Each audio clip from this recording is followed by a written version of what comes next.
नमस्ते साथीहरु, आज हामी F = ma प्रुभ गर्छौं, जसको लागि हामी पहिला यो न्यूटन सेकेन्ड ल अफ मोसनलाई स्टेट गर्छौं। त न्यूटन सेकेन्ड ल अफ मोसनलाई के भन्छ भने Newton second law of motion state that acceleration produce in a body is directly proportional to the force. फोर्ससँग डाइरेक्टली प्रोपोर्शनल हुन्छ रे to its in the direction of the motion, जुन डाइरेक्सनमा motion गइराछ, र inversely proportional to its mass, र माससँग के छ इन्भर्सली प्रोपोर्शनल छ रे। माससँग इन्भर्सली प्रोपोर्शनल छ र फोर्ससँग के छ डाइरेक्टली प्रोपोर्शनल छ भन्ने कुराले गर्छ।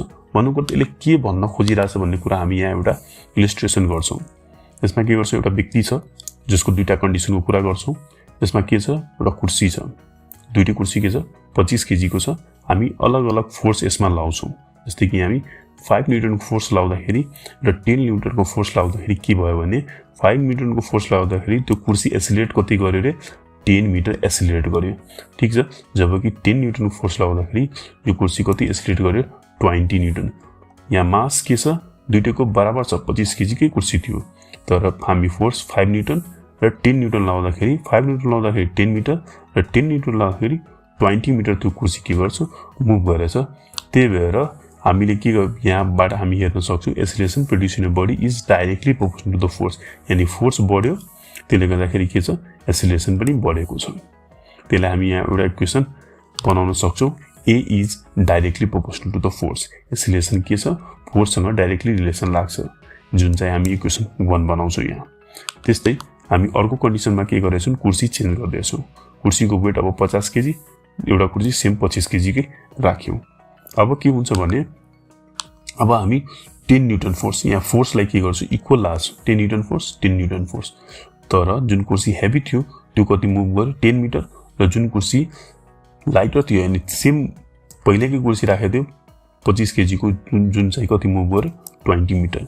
यानी फोर्सलाई कन्स्ट्यान्ट राख्यो, 10 नै राख्यो भने माससँग यसको रिलेसन के देख्यो इन्भर्सली देख्यो, किनभने एसिलेरेट कम गरेछ नि in comparison to the lighter one भन्दा। त यो लाइटर भन्दा के गर्छ कम एसिलेट गर्यो जब मासलाई इन्क्रिज गर्यो। त्यही भएर acceleration produce in a body is inversely proportional to the mass. माससँग के छ इन्भर्सली रिलेसन लाग्छ, जुन चाहिँ हामी यो इक्वेसनमा बनाएको छौं। A is inversely proportional to the mass. यसले हामी इक्वेसन सेकेन्ड बनायौं। अब के गर्ने भने from the Newton second law of motion यो दुईटा इक्वेसन हामी गेन गर्यौं। अब यो दुईटै इक्वेसनलाई के गर्छौं हामी कम्बाइन गर्छौं। दुईटै इक्वेसनलाई कम्बाइन गर्दाखेरि हामी कस्तो पाउँछौं A = F/m पाउँछौं, जसले हामी कसरी पनि लेख्न सक्छौं F is directly proportional to the ma पनि लेख्न सक्छौं। अब यो डाइरेक्टली प्रोपोर्शनलको साइनलाई हटाउनको लागि हामी F = के एउटा कन्स्ट्यान्ट पुट गर्छौं, त यो डाइरेक्टली प्रोपोर्शनलको साइन हट्छ। अब यो के हो, के लाई के गर्छौं हामी डिफाइन गर्छौं।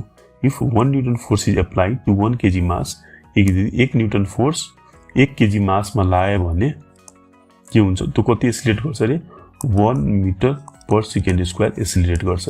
1 केजी मास कुनै भएको बडीमा 1 न्यूटन फोर्स अप्लाई गर्यो भने त्यो कति एसिलेट गर्छ रे 1 metre per second square accelerate गर्छ। त्यही भएर यहाँबाट हामी के लिन सक्छौं F को भ्यालु 1, M को भ्यालु 1 र A को भ्यालु 1 राख्दाखेरि K को भ्यालु के आउँछ, यो इक्वेसनमा पुट गर्यो भने सबैको भ्यालु 1 1 र 1 राख्दाखेरि के आउँछ, हामी के प्राप्त गर्छौं 1 = K * 1 * 1।